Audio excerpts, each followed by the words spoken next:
video on. And it's exactly 5:30, and we usually wait a couple of minutes to give some more people a chance to pop on. That's probably from the other school. And we also need Venus to come on. That's fine. You want me to send her, can I text her, or do you want to send her a text? Yeah, I'm sending her a message real quick. Reminding her that we need her. Yeah. Auntie, I got some that speak right. I think there's no teachers because somebody told me that a lot of my teachers.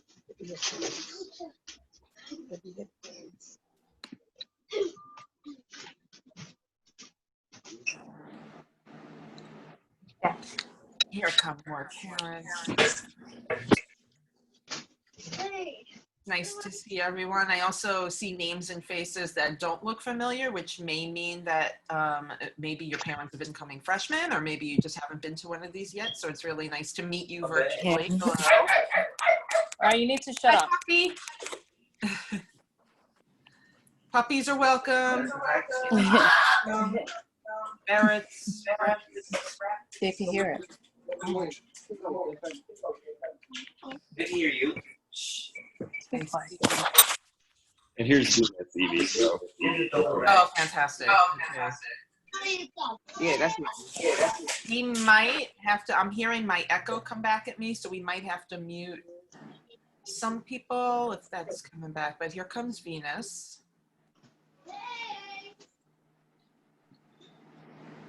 And we do have, oh, we lost Venus. Uh-oh. No, she's there. Oh. Oh, there you are. Hi. You did a great job with that deck. You have to. So I think what we're going to wind up doing is I will still introduce you as being able to help out, but I think Luke is going to drop the deck into the chat, and we're going to work off of the English language one, but make the Spanish language one available to everybody. Does that make awesome? Okay. I will repeat that for everybody. We have 25 families already. That's great. Hi, Drew. Hello. Drew, Katie was a rock star in the other. Is she coming to this one too, or are you gonna No, I'm just sitting on the sidelines. Okay. I'm actually, yeah, I'm still in the middle of moving and setting up my desk. I just literally got Wi-Fi 2 seconds ago so that I can get on the Zoom call. Cool. Well, it's nice to see you. Yeah, you too. And we're gonna give it maybe another minute just to give people a chance to come on. Cool. And I do. Oh, there's Katie. Thank you for coming back on. And then I do want to get started, you know, not too late after 5:30 because it's been a long day for a lot of people. Some of you are still working, eating dinner, and you know we want to be respectful at this time. I see teachers on here, Mr. Lapidus and Mr. Roberts. Maddie is here, and Venus is here, and Liz and Luke. Okay. And there's already some stuff going on in the chat. Yes, Miss Liz, our assistant principal, please concentrate on the road. It's because you're driving. Very important. Thanks, okay.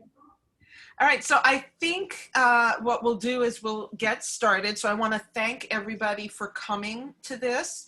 My name is Evie Raybeck, and I'm actually a parent at UA Maker. My son is a rising 11th grader, which is impossible for me to believe because it feels like we just started. I also happen to be the Parent Association president, which means that I'm also on the SLT, which is the school leadership team. So that's a group of parents, which includes myself and includes Drew, who is here on the Zoom. And we work once a month with teachers and a UFT rep and the principal and assistant principals to try to talk about the school's goals. So it's in that capacity that I was asked to facilitate this parents forum so that we could talk about something that's actually really important and kind of time sensitive. So this is, yeah, here we go. Luke is going to share his screen. And I do want to call out that, you know, this is a parent forum and parents are going to be sort of running it and doing most of the talking, but we do have representatives from the school here so that they can answer questions, and also so that since things are literally changing by the hour, they can correct things if they turn out to have already changed or be wrong. So Luke Bauer, our principal, is here, and Liz Dowdell, one of our assistant principals, is here. Mr. Roberts, our school culture guru and director of school activities, is here. And I'm sure I'm missing some people. I think Ivy Anderson is here as well. And I really want to introduce Venus Herrera, who some of you know, some of you may not know. She is our fabulous guidance counselor. And she is also going to help translate. So Venus, if you would take a moment and please provide instruction for people who have questions or comments in Spanish, for them to drop them into the chat so that you can then share them with everyone and translate back. That would be great. Thank you, Evie. Entonces, buenas noches, familia. Hi, everybody. I'm a guidance counselor over at Urban Assembly Maker Academy. Soy una de las consejeras aquí en la escuela. Vamos a poner el enlace para la presentación adentro del chat. Si tienen algunas preguntas, escríbenla y mándenlas ahí por el chat, que nosotros le vamos a responder las preguntas. Gracias. And thank you, Venus. Gracias. And there is a Spanish version of this deck that Venus created. And I think Luke or Venus, one of them, is going to drop a link to that one into the chat so that all of our families can have it in Spanish while we look at the English one. Venus, if at any point you want to summarize something that just happened, just like interrupt me so that everybody can get a chance to hear. Okay, so why are we doing this? This is a forum for us. This is for the parents, and it's specifically about something that the maker community actually needs from us, and we kind of need it soon, like today. There is a survey that went out to all families, and that survey is where the parents are going to, or families together are going to choose, is my child going to start the school year 100% remote, or are they going to be coming in some days and home some days?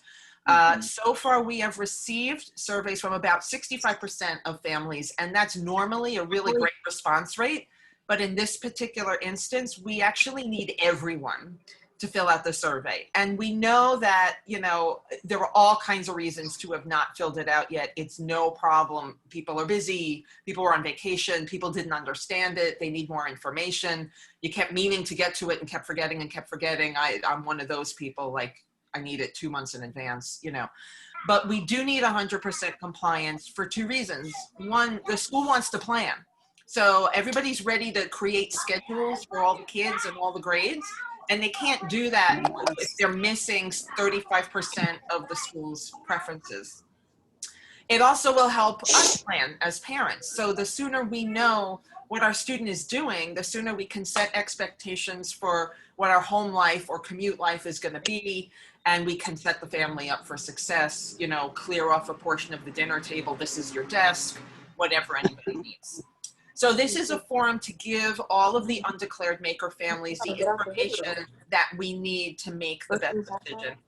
Hey, Evie, this is Luke. For just a second, if it's okay, I'm going to mute everybody just so we don't have as much background, and then people can unmute when we get to that. That sounds great. Okay? So I'm going to mute, and then I'll unmute you. Does Venus have the ability? Can you hear me? Yes. Could you say that one more time? Everybody cut out. Oh, I was going to say, does Venus have the opportunity to unmute herself, but she is unmuted. Okay.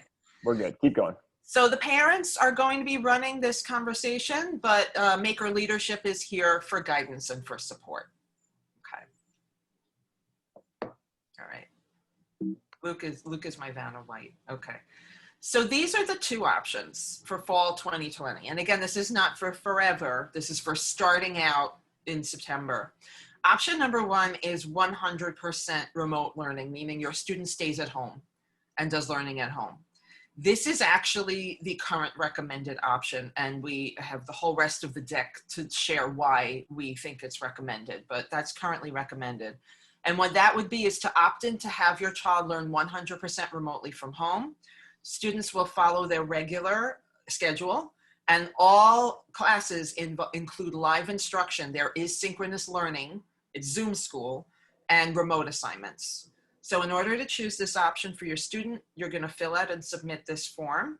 And we are going to give you that link to that form about 75 times over the next hour. So don't worry if you don't click it right now, we will put it back up. Okay. The second option is what's called blended, which is a combination of on-site and remote. So the days that your student would come into school, they're going to come in and follow their school schedule via all virtual learning. So it's a mix of, there's a couple of days a week on site and the other days are remote learning days from home. All right. And again, that would be indicated in the survey.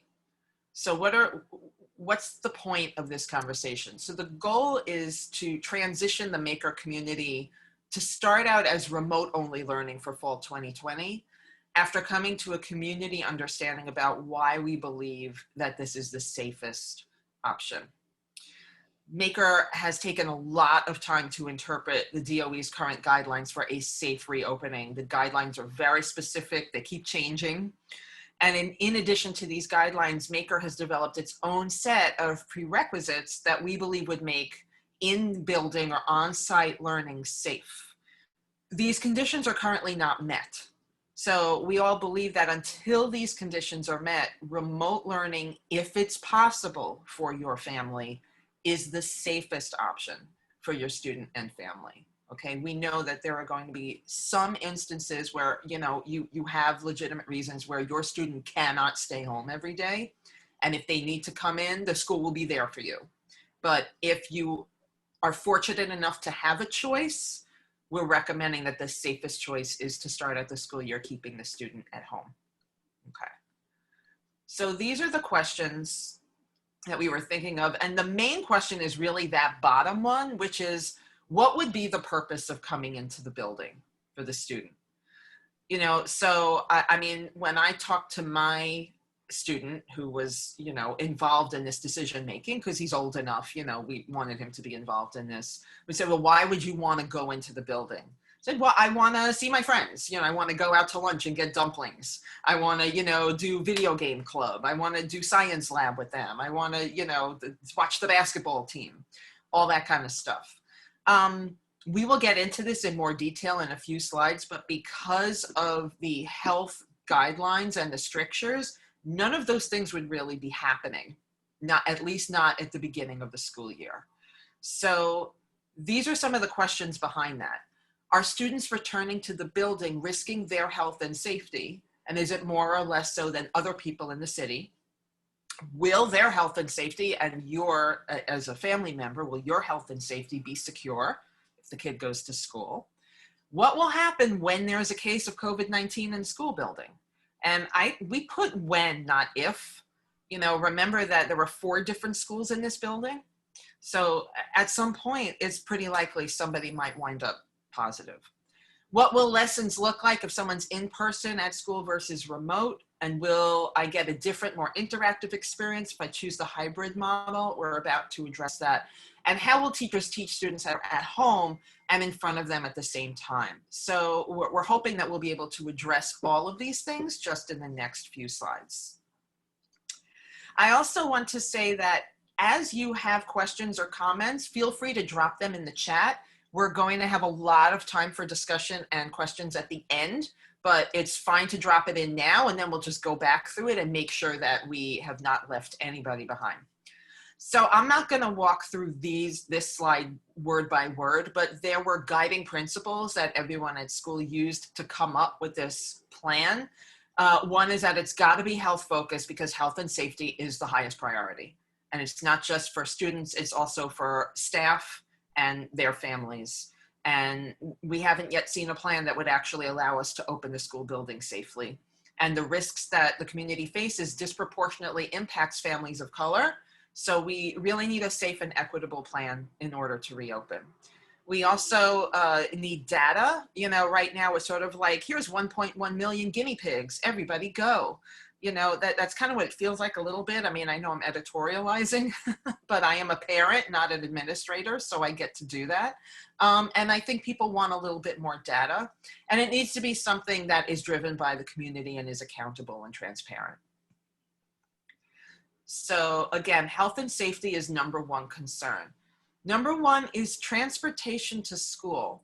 So my student has to take 2 different trains and has a longish commute to get to school. So we have to think about that as a family. That's waiting on 2 different sets of platforms with people who may not be masked. That's rush hour trains, 2 different trains with people who may not be masked. So that's a concern for us. There would be about 10-ish people in each classroom. That includes adults. The students would have to be 6 feet apart with no close contact at any point. Everyone must be socially distancing and must wear masks 100% of the time when they are in the building. The DOE analysis shows that with 499 students, approximately, right? We have like just under 500 students. We could fit about 200-ish in the school at a time, and that's if that many people chose blended learning. And DOE policy is 2 cases of COVID-19 trigger a building closure for at least 24 hours. That's DOE policy. Okay. I personally think if there's 1 case, you should close the building for more than 24 hours. But again, I'm a parent. I get to share my opinion. So what does all of this wind up meaning? Okay. So on-site, if you're choosing blended learning, is not going to be the same thing as in person. So, you know, when I talk to my son about when you think about in-person school, what do you think of? And again, he says, hanging out with my friends, clubs, chatting and advisory, you know, gym, basketball, you know, all this stuff. Based on CDC guidelines and DOE guidelines, none of those things are actually going to happen. So coming into the building is not going to feel like regular before times school that we all want to happen, but it can't quite happen yet. So that's why our recommendation is to do remote if it is within your family's capacity, because it's not, you know, for me, for our family, if it's going to be online anyway, and it's going to be online in school versus online at home, I don't want to endanger him on 2 different subways twice a day during rush hour to not have the same experience. So also coming in, no one can 100% guarantee your child's health and safety. And everybody would like to do that. And coming in person, especially with commuting, no one can 100% guarantee that. If students are coming to school, they are not changing classrooms or teachers. They will come in, they will be assigned a laptop for the day, and then assigned a room to sit in that room all day with a mask on all day, and they're going to be doing the same Zoom school that the at-home students are going to be doing. And that's what it's going to look like, okay? Teachers work with about 60 students at a time for about 8 to 10 weeks and then switch to a new group, where we have another slide that's going to explain that a little bit. And families can opt in or out after that marking period. So if you're doing at home and you're like, no, I want my student to come in 2 days a week or 3 days a week, you will have an opportunity to change. And if you are doing in person, you're saying this is not working for me, you will have an opportunity to change. One other thing that we also know that's not on the slide is that there's very strict rules for everybody's body while they're in the building. So for instance, they can't eat lunch, or we don't really know how they're gonna eat lunch because you're not allowed to eat indoors in New York City, and you have to take your mask off to eat your lunch. So that hasn't been figured out yet by the DOE. And there are also very strict bathroom rules. Like, it's my understanding, please correct me if I'm wrong, Luke, that there are assigned bathroom times. So students can't even necessarily go to the bathroom when they need to. They're going to have to go at a certain time. So it's not really going to feel like the school of a year ago. Okay. So at home or on site, this is what instruction will look like. All lessons are going to be delivered it's going to be Zoom school. All lessons are delivered via Zoom and remote learning. So whether your student is at home at the kitchen table taking school lessons or in the building, it's all Zoom.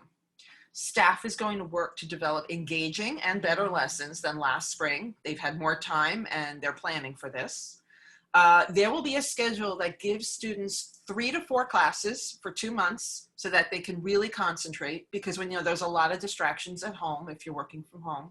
And then it will flip to the next 3 or 4 courses. So for instance, the first semester or first 2 months might be English, math, advisory, and foundations physics, right? And they work on those 3 to 4 classes for 2 months. And then when they finish those, then next it will be history and what did I forget? Whatever I forgot that they usually get. Tech, thank you, right. Students will have live instruction during each lesson, even though it's Zoom. There will be live synchronous teaching in the lesson. Uh-oh. Oh my goodness, that was me, right?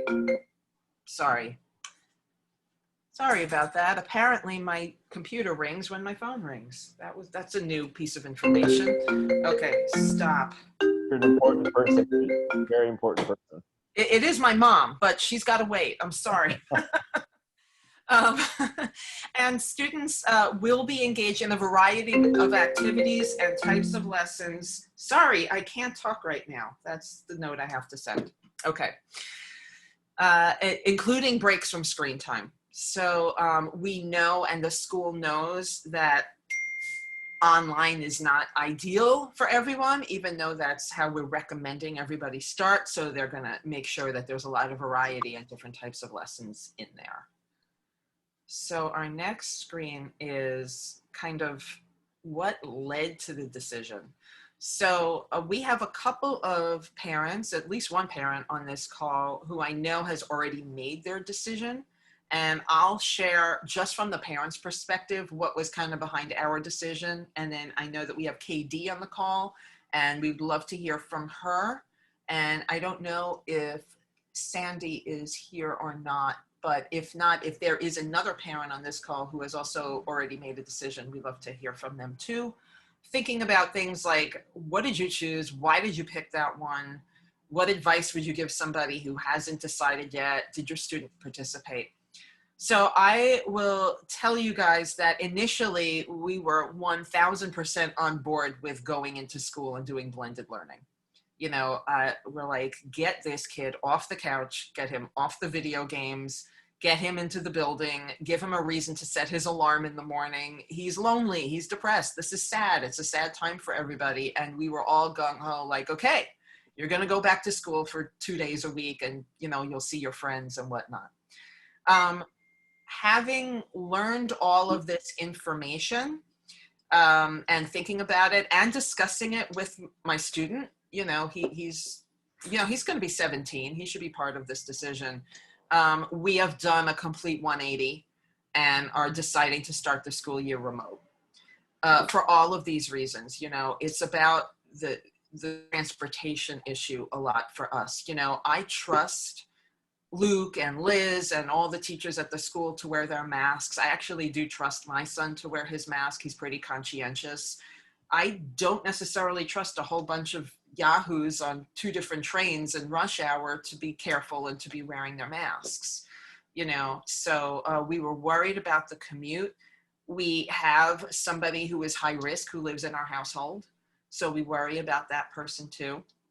And ultimately we decided, if it's going to be Zoom school regardless, we would rather he not sort of endanger himself on the commute to go into school to sit alone with a mask all day and do Zoom school, if he can stay home in the house and grab a snack and be in his pajamas and do Zoom school at home. So we totally changed our mind and did a 180. And that's why we decided to go for remote. So I know we have another, at least one other parent on the call who is willing to share their thought process and their experience with us, and that's Katie. So Katie, if you wouldn't mind introducing yourself and sharing what your decision was and what your reasoning was. Hi, everyone. Katie, mother to Kiran, who's a rising senior. We're excited about that. Yeah. You should. Well, one of the main reasons that we decided to do 100% remote learning was I'm one of those people you hear them talk about on the news who has compromised health. I had a heart attack when I was 38. And so this pandemic is scary. And more than anything, I want to make sure that my kids are safe and that I'm safe too. I'd like to be there to see Keaton graduate. I'd like to see him pick a college. I'd like to see him, who he becomes after all of this. One of the things that worries me most, just like Evie, is that commute. I don't know who he will encounter on his way into school. And that is a concern for me, that he may pick up this virus somehow and bring it back home. And I know that throughout any normal school year, I get sick about 2 to 3, sometimes 4 times, catching whatever cold or flu or anything that's going on. And that levels me for longer than it should. I am concerned that the pandemic would level me more than the regular flu. And so it's a concern to me that he may pick it up on the way to school. The thought of him being in school does not concern me as much because over the years, we've become really familiar with UA Maker and the kind of people who are the administrators in the school. And I know that they would do everything they can to protect my child. And so that's not a huge concern for me. Even just in learning that they're going to be in one classroom throughout the day wearing a mask, remote learning in school is concerning for me as well. I imagined that they would be wearing masks and moving from class to class, and that made me concerned about the teachers, because my mother-in-law is a teacher and I have friends who are teachers, and I know that they're concerned that they'll be exposed to so many different students and will be compromised themselves. And so that made me think to myself, you know what? How about we protect the teachers, protect the students, protect myself, and keep Keaton at home until we know more about what's going on. Another thing that's concerning to me is these colleges that have come back into the new semester, and the college students have already developed cases of the coronavirus is largely concerning. I just don't trust that everything's being done by the DOE to protect all the students who would be going back into the classroom. And those are the concerns I have and why I chose to do 100% remote learning for now. Thank you for listening. Thank you for sharing that, Katie. That's great. And a parent named Cheryl Ann wanted to share as well. Hi, good afternoon, everyone. Hi. My name is Cheryl Ann, and I actually have, I actually have twins that's coming. Cool. So definitely, I don't put the you to say like how you do, but what I can say is that for the short period of time that we've had these Zoom calls, I feel like I'm definitely part of the family. But I'm really grateful for what the school is doing. For me, I was very torn in deciding what to do for my kids. Honestly, prayed on it because, you know, at the end of the day, you know, for me, it's like,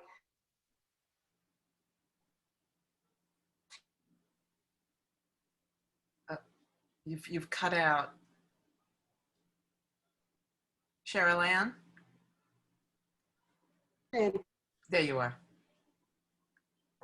And they both said that they wanted to go to school because this is a new school for them, and they wanted to be able to get to know their teachers and be amongst, you know, students. So I understood their reasoning, and like you said, the same thing, right? You want to give your kids that chance to be part of that conversation, which I think is important because it's their future too. But my reservation was the trades, truthfully, and also my job. I've been home working since March. So to me, it's like, if I'm home working, why would I want my kids to be out there? This will be their first time riding the trains. They've always walked to school, you know, so it's like, it's just a lot of different things that was going through my head. And first we did think about doing letting them go to school based on the hybrid suggestion. But I personally didn't feel safe about it. But I said, you know, listening to their needs, and I was like, okay, maybe we can work it out. And then when the school, you know, had the last session and they remote learning, I was so happy because that's really what my heart was, you know, to be honest. And look, we all love our children, right? But you look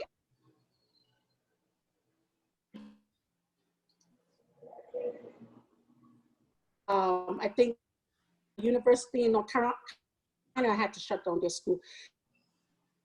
It's like, at the end of the day, my factors were, and why I said, yes, I'm going to go with Mr. suggestion about remote learning, is because, one, I had reservations.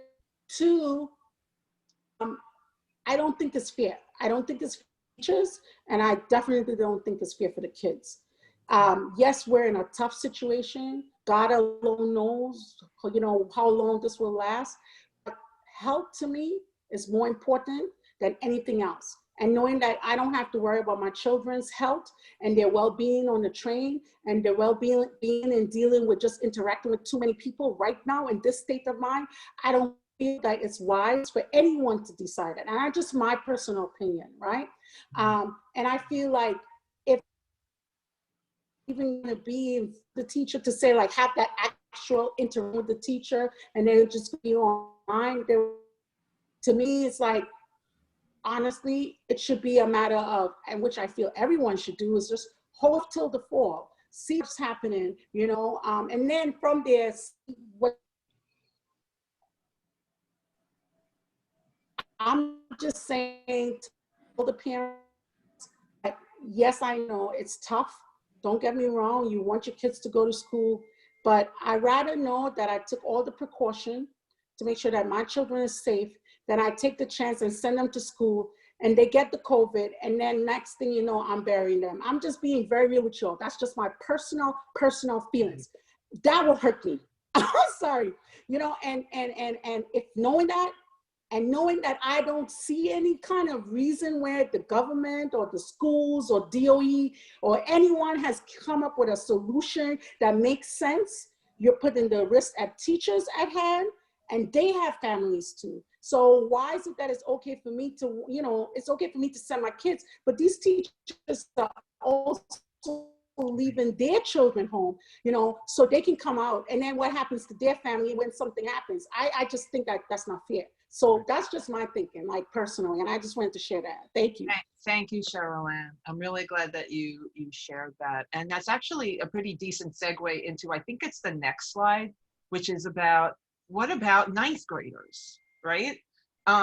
You know, every family, for some families, this is a really easy decision. And for some families, it's kind of an agonizing decision, because, I mean, I wanted to send my son in because he wanted a regular school year, but it's not going to be a regular school year. So, so I know it's a hard decision, and everybody needs some TLC, but incoming freshmen need even a little bit more TLC. They've never been in the building, you know, so they have to sort of get acclimated into this whole culture and this whole new school. And it's scary for the little babies anyway. I mean, they're not babies, but you know, there are babies.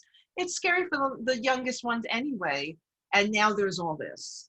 So what Maker is going to do a couple of extra things to help out the freshman family. And I know that Margarita is on this call, and she'll be able to talk about this a little bit more.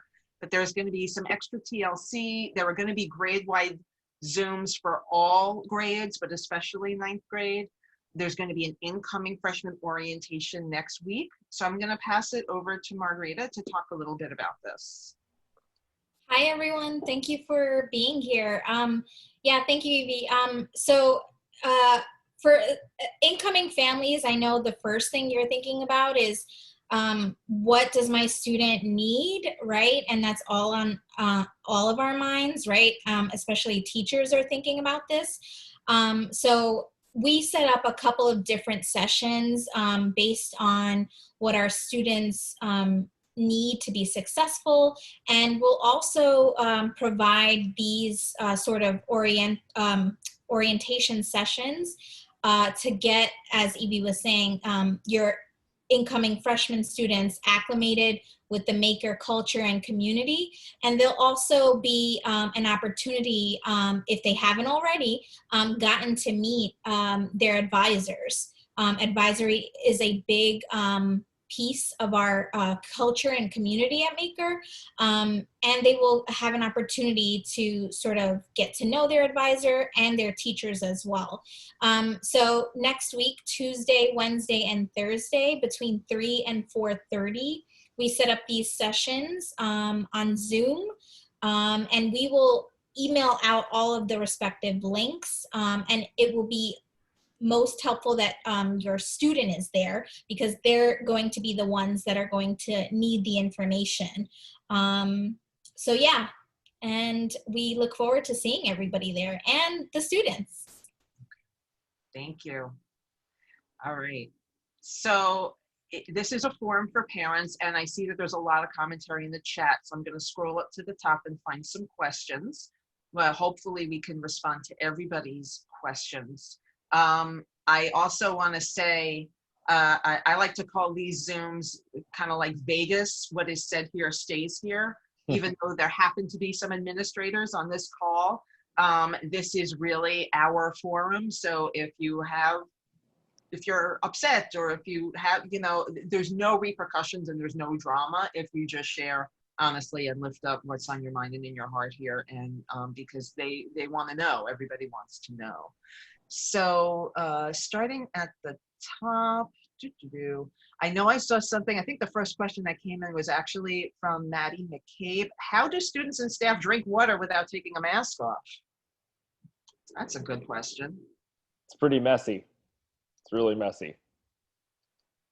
Okay. Are they allowed to drink water? I mean, I think people have to drink water, right? Like, I think you can get sick if you don't do that. But I think that that's also part of like the problem with the policies, right? I think that the best way to describe this is if there's not indoor dining approved in New York City because it's not safe and healthy, how is it safe and healthy to bring 600,000 people or more back into 1,600 buildings all on the same, at the exact same time, and think that that is safe and healthy? And we don't think it is, right? So I know Maddie put that question in because it's one that we keep asking to other people because there's not a great answer to it. Thanks. Yeah. LG wants to know, will the child at some point during the school year, like for instance, January, be able to physically come in and have some form of senior year activity? It can't be predicted, but will all of senior year just be solely online? I mean, we really hope not, right? I mean, the reason that we put together this phased approach is because we think that if we slowly bring back people, and if the city would adopt a proposal like that, that we could more quickly get back to having all of us back in the same place, right? But our real fear is bringing everyone back at one point, then actually shuts down the whole city, which is what I think will happen personally, right? If the plans that the DOE is putting forth right now continue to happen. So I do think that like shifting just to like Maker, right? I think that choosing this option for remote learning, you're not saying that it's going to be that you're opting into remote for the whole year, right? Like, I do think there's a version of this where after a couple of months, we're able to start to bring more people in safely, right? The goal is that we're all back at some point this year, right? I mean, that would be the ideal goal. We just have to do it in a smart, safe way to make sure that, again, I think the worst thing that could happen is the whole thing gets shut down. And especially like we're planning for this, right? Like we're planning for all remote instruction. A lot of schools aren't, right? A lot of schools right now are trying to figure out, and I know some of you work in other schools, right? So like, I know that some schools are trying to figure out how to teach students in person, how to teach that same group of students on the days that they don't come to school. And then how do you teach the remote kids online when you also have kids in front of you, right? And that's just impossible work to do. It's not the right approach for teachers to be spending their time trying to figure all that out. Sorry, I think I went rogue for a second there and started rambling about other things. There's no such thing as rogue. This is Vegas, remember? Oh, good. What stays at Chronicles stays at Chronicles, right? Right. Okay. And I want to mention, this isn't a question per se, but a parent, Terry Lee Steele, brings up the concept of their student of a student who might have an IEP. So maybe you should address, what would happen if somebody opted in for remote learning, but their kid had an IEP. Yeah, so I mean, regardless of whether it's remote, whether you choose remote or whether you choose the in-person, the student experience will be through Zoom and through Google Classroom. And so our plan right now is to still have 2 teachers, right, in that Zoom classroom, both a general educator and then a special educator. One of the benefits of Zoom is that the teacher could decide if the lesson deems it necessary to like separate off, and you can use breakout rooms in Zoom, right? Where you could pull 5 or 6 students into a different room with one teacher and then have a second teacher in another room with like 10 or 15 students. There's a lot of great ways to actually use technology in a beneficial way that you don't always get when you're actually in the building, right? There's not always another classroom across the hallway that's just open where you could like pull some students if there was a specific activity that required that. So, yeah. Great. I'm also noticing, Venus, maybe you can help. There are some comments here from Maria Galindo. And if you hadn't already answered those, if there was anything in there that you think is relevant to everybody that you want to lift up for everyone to hear. Thank you. I did. I answered her in Spanish in the chat, but it was just basically recapping, like, yes, the city might open the schools. Oh, okay. Some kids cannot stay home, like they have to come into the building. But we are focusing on doing this remotely so that everybody can stay safe. Right. Great. And again, I think we all want to reiterate that we understand that remote learning may be a privilege and not an option for every single family. There are some families where, if there's a place for your student to go, that student has to leave and go there. And the school will be open for those students. Luke and some team members will be there. The fewer students who go in person, the fewer staff need to be there. So, it's different if you're going to have 300 kids choose blended versus 50 kids choosing blended. But the school is open for students who need it. If you're fortunate enough to be able to choose, we're strongly, gently urging those of us who can choose to choose remote only. All right, so let's get some more questions. Jenny Joseph wants to know, will they be getting devices to work at home?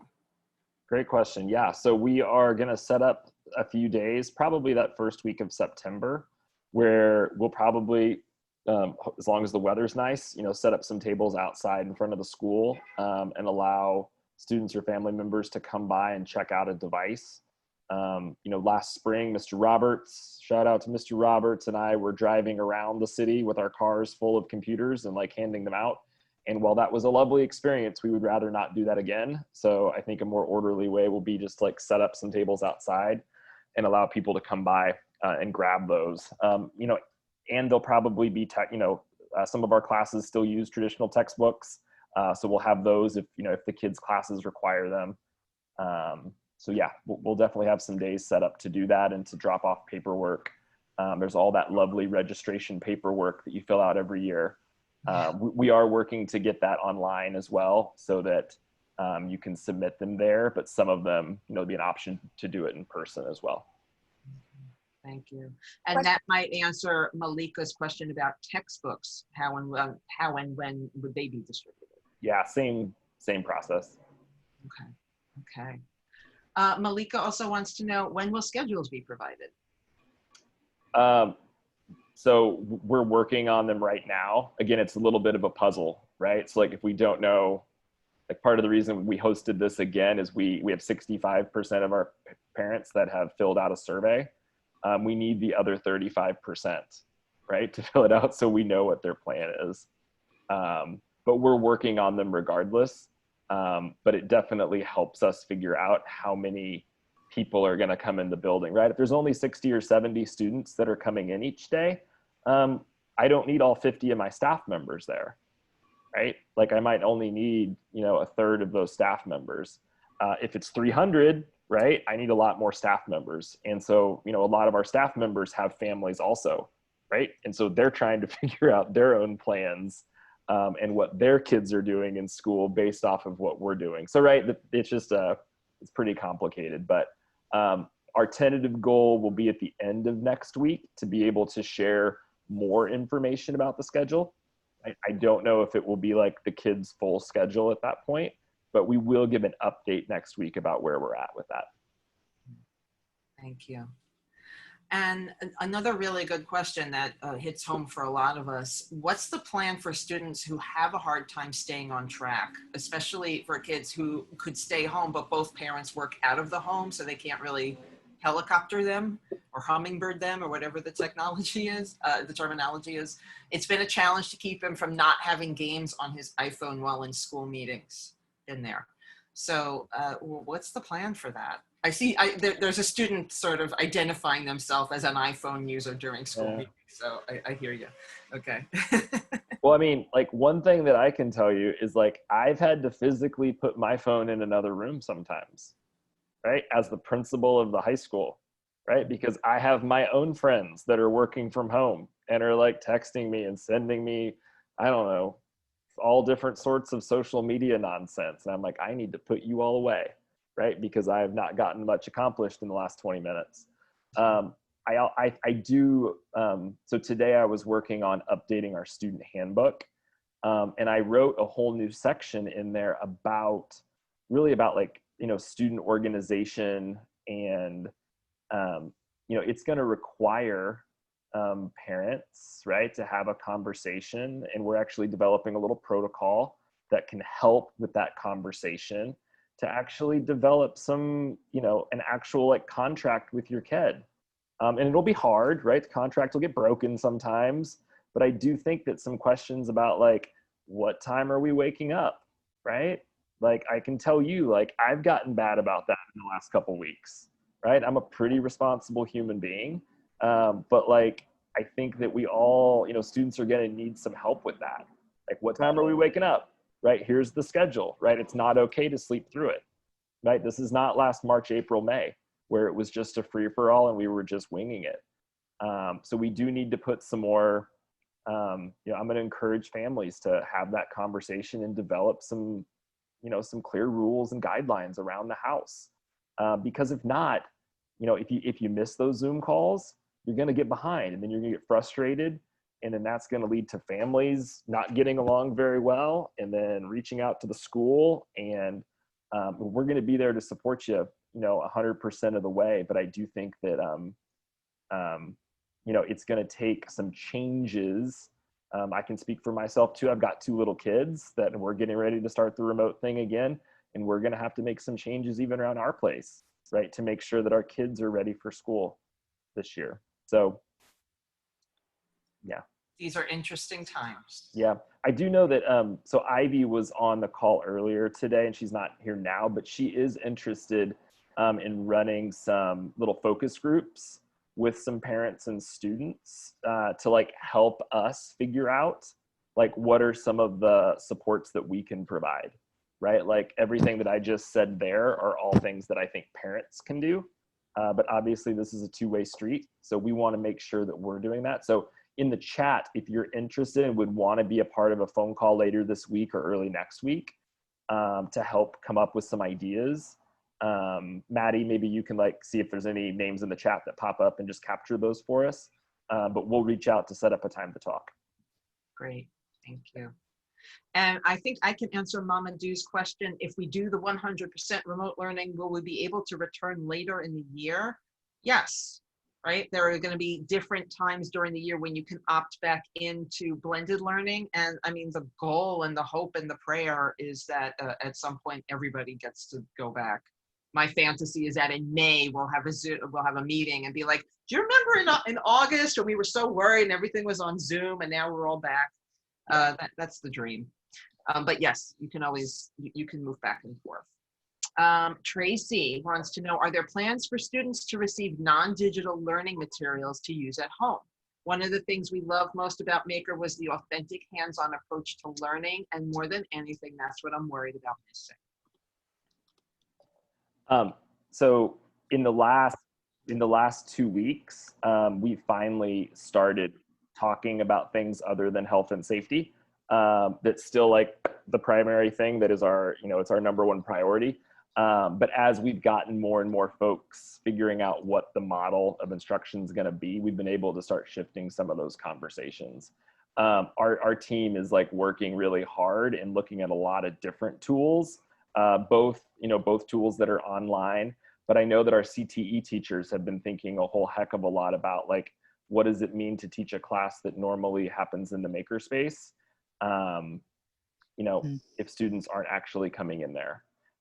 So I don't have like a super specific answer there, but it's something that's clearly like on our minds. I would say the other part is that while a class might be an hour long, we're not necessarily thinking that a student would be on Zoom for that full hour, right? So we're working actually on some student-facing lesson plans that could be like a one-pager that's given that says, if your class starts at 9 o'clock, the first 15 minutes are not on Zoom, right? Here's the warm-up that you should do, and then the Zoom part is going to be, say, from 9:15 to 9:35, right? Even though the class is still going from 9 to 10, just because we know, right? We've been on this call now for 55 minutes and people start, I'm doing the same thing, right? I'm like twitching around in my seat and I'm actually, I'm like ready to get up and move around. And we know that kids and adults, people can't do that for very long. So we need to make sure that it's not just teachers that are talking at a screen to these kids for, 5.5 hours every day. And Venus lifted up a question. Maria G wants to know, is it possible for the city to force parents to send their children to school? No. Mr. Roberts had actually told me, yeah, that they can. And so we force you to go to school? No, I didn't say they can, they cannot. Yeah, I was going to say, I don't think we can force anybody to. No, not during a pandemic. That would be absurd. Yeah, but I think we've There's said a lot of this a couple absurd. times. The DOE has done things that are absurd, but Pretty absurd. But it's Vegas, we can say that. Okay. Well, and like I know that I feel like I need to say this again. I think Steve said it a few minutes ago as well. But while it's very clear what the school's perspective is on this, we will be there, right? And so I guess I do encourage you that if you want to talk, it is okay to choose the in-person hybrid model, right? There's going to be families that need to do that, and we will be there, right? I often joke that even if it's me with the bullhorn and it's just me with the bullhorn, I'll be there. I know that that's not the case. We have a lot of folks that'll be there. But if you want to talk about your family-specific situation, I'm around and happy to talk.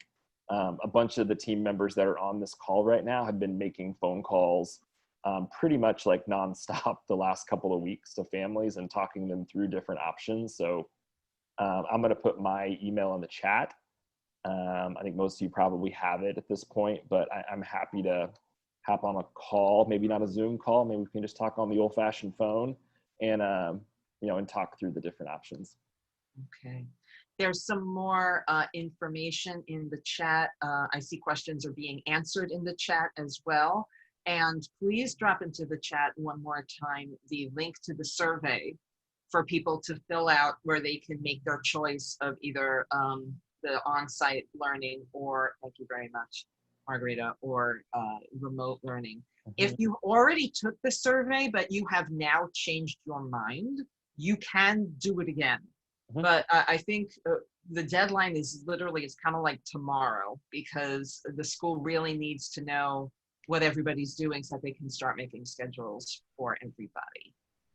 We do have 5 minutes left, and I want to be mindful of everybody's time and everybody's, it's been a long day, but in that 5 minutes, the floor is open. If people have more questions, or if people want to share their experiences or their thoughts, or they're happy, they're not happy, they're worried, they're thrilled. It's what the floor is yours.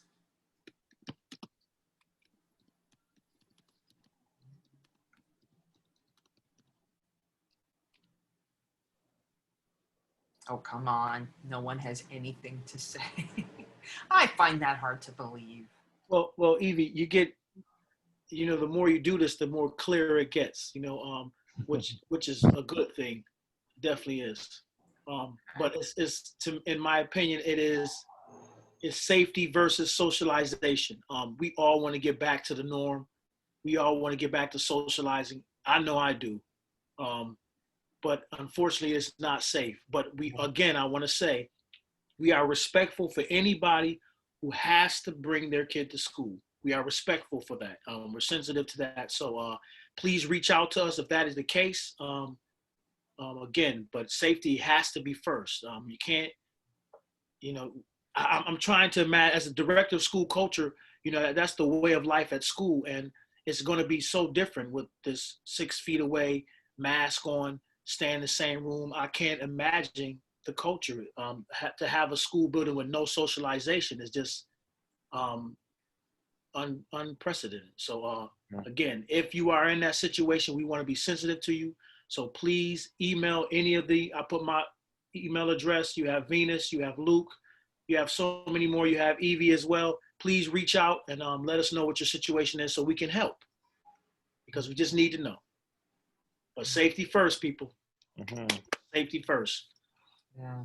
And, as a parent, my biggest worry of keeping my student at home is the social emotional socialization. Okay, he won't get COVID, but he'll be depressed, right? He'll be frustrated and bored. So it's my hope, I know that the school is aware of this, that there will be activities online, that there'll be some sort of club online, or maybe extra advisory or extra guidance, things available via Zoom for the students to try to sort of create a Zoom community in lieu of having a real community until there's a vaccine. So that's my hope anyway. And there was one more question. Will the grading model be the same? I think it depends on what we mean by the same. So it's not going to be the same as it was last, in March through June. So at that point, we really scaled back, right? And in terms of like the assignments, it was only really like one assignment that really didn't require a whole lot of anything, right? Like we were really trying to give grades out to students to support. We are going to raise the expectations this year a little bit. So it's going to be, there's not like a set number of assignments a week, but it's going to feel more like school, right? In terms of like having work to do each day. So you will still grade on a mastery scale, right? With assignments on with rubrics on all the assignments, right? With criteria, indicated there. So that part hasn't changed, but I would say the frequency will look different than what it did, at the end of the year last year, where there wasn't a lot. Okay. Thank you. And there's a question for English language learners. We have an incoming freshman. Do you have something particular for the new English learner?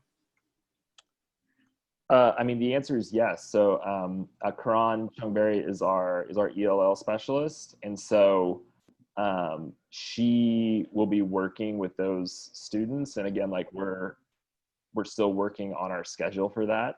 But she is someone that we should definitely introduce that family to. I don't have the chat up right now, so it'd be great to capture who that person is so that we can connect there and figure out specifically what the supports are that we can put into place. We have some time now to figure those out. So yeah, definitely. Can someone capture that name? Someone from my team? Fatou, Fatou. Great. Okay, that's all the info I have. Oh, Tidane. There we go. Okay, Venus is chatting with him. So it has been an hour. I'm happy to stay on and continue to facilitate questions and conversation, but we want to recognize, you know, we're getting Zoom fatigue. Zoom fatigue is a thing. So thank you to everybody for coming. I do see some comments that some people had originally chosen blended, and after today, they're changing their mind and they're going to do remote. It is not too late to do that. So please fill out the form. Please drop the form again. Yeah. And if you know of families who have not been on any of these calls, please reach out to them or have them feel free to reach out to leadership at uamaker.nyc so that questions can be answered, because we really do want 100% compliance on filling out the form. That doesn't mean 100% of students are doing remote only. We just need, everybody just needs to know what every student is doing. So 100%, we're aiming for 100% compliance on that form. And then these guys can all do their jobs and create some robust Zoom learning for everyone. So thank you, everybody. It was really nice to see you and to meet you and to hear from you. Thank you, Katie, for sharing your story so honestly. And she did it twice. She had rerun. She did 1 o'clock. She came back and did it for 5:30. We really appreciate your time. And that's it. You know, I'll stick around till the last person leaves, but you are free to go make dinner. Thank you, families. Thanks, everyone. Thanks, Evie, for running. I appreciate it. Sure.